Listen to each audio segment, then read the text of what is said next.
The laughter started before Jacob Miller could even sit down. Three bankers in expensive suits exchanged smirks as the dusty rancher stepped into the polished office in Texas. His boots were worn, his hat faded, and the smell of hard work clung to him like the desert sun. Sir," one banker said, barely hiding his grin, "are you sure you're in the right building?" The room erupted with quiet chuckles. Jacob swallowed his pride.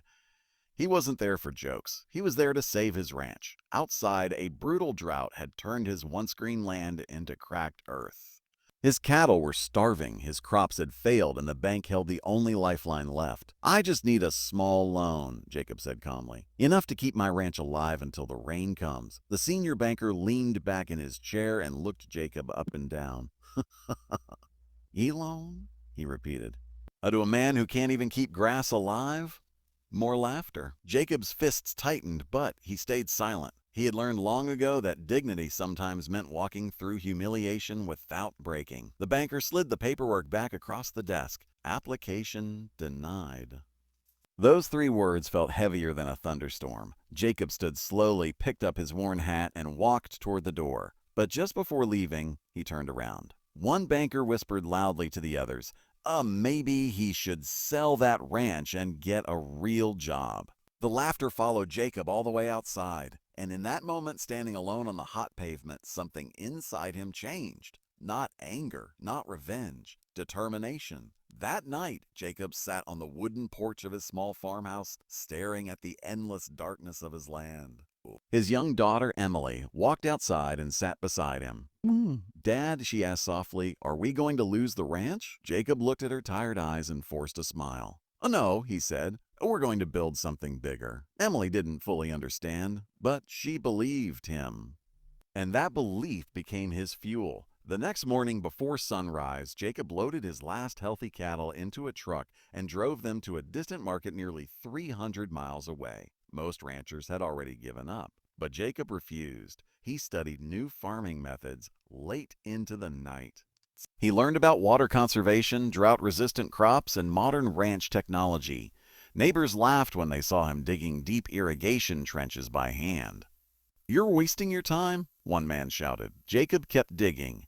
Day after day, month after month, year after year. He worked through blistering heat, freezing winters, and crushing debt. Sometimes he slept only 3 hours a night. Sometimes he skipped meals so his daughter could eat. But he never stopped. 5 years later, something remarkable happened. Rain finally returned to the region. And Jacob's ranch, thanks to his irrigation system, was the only one fully prepared. While other ranchers struggled to rebuild, Jacob's land exploded with life. Green fields stretched across the horizon. Healthy cattle grazed peacefully. Profits began to flow. So Jacob didn't celebrate. He reinvested every dollar. He bought neighboring land that others were forced to sell. He upgraded equipment. He hired workers who had lost their jobs during the drought. Slowly, quietly, Jacob transformed from a struggling rancher into a respected businessman. Then came year 10.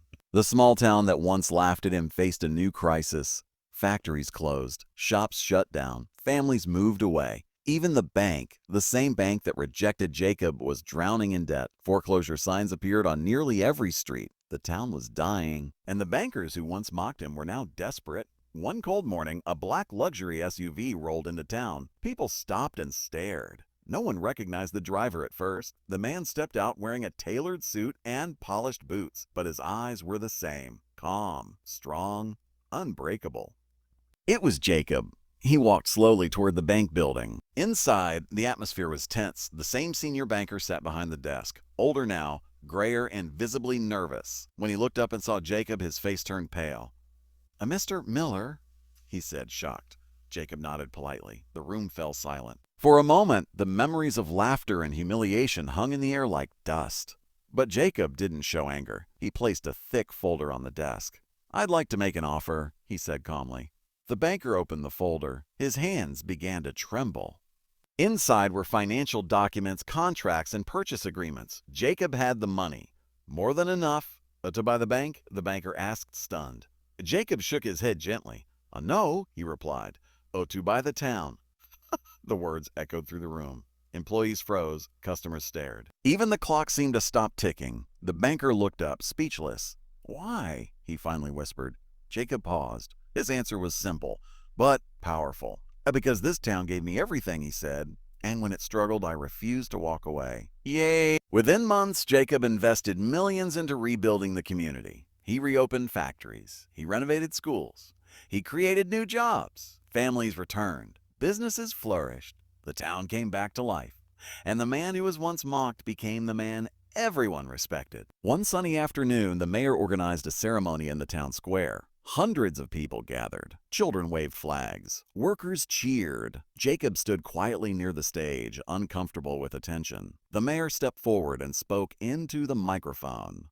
10 years ago, this man was turned away when he asked for help," he said. "A day, he saved our entire town." Thunderous applause filled the air. But then something unexpected happened. The senior banker, the same man who once laughed, walked slowly onto the stage. His voice trembled as he spoke. "Hi, Jacob," he said, "I owe you an apology." The crowd fell silent. "I judged you by your clothes, your job, your struggles," the banker continued. "But I was wrong." He extended his hand. For a brief moment, the entire town held its breath. Jacob looked at the man who once humiliated him. Then he smiled and shook his hand. The crowd erupted in cheers. That evening, Jacob returned to his ranch. The sun dipped below the horizon, painting the sky in shades of gold and orange. Emily, now grown into a confident young woman, stood beside him. Dad," she said proudly, "you didn't just save the ranch." Jacob looked across the endless green fields. He thought about the laughter, the struggle, the sleepless nights, and the promise he made years ago. No," he replied softly. We built something bigger." Never laugh at someone who is struggling today, because tomorrow they might be the one who lifts everyone else up.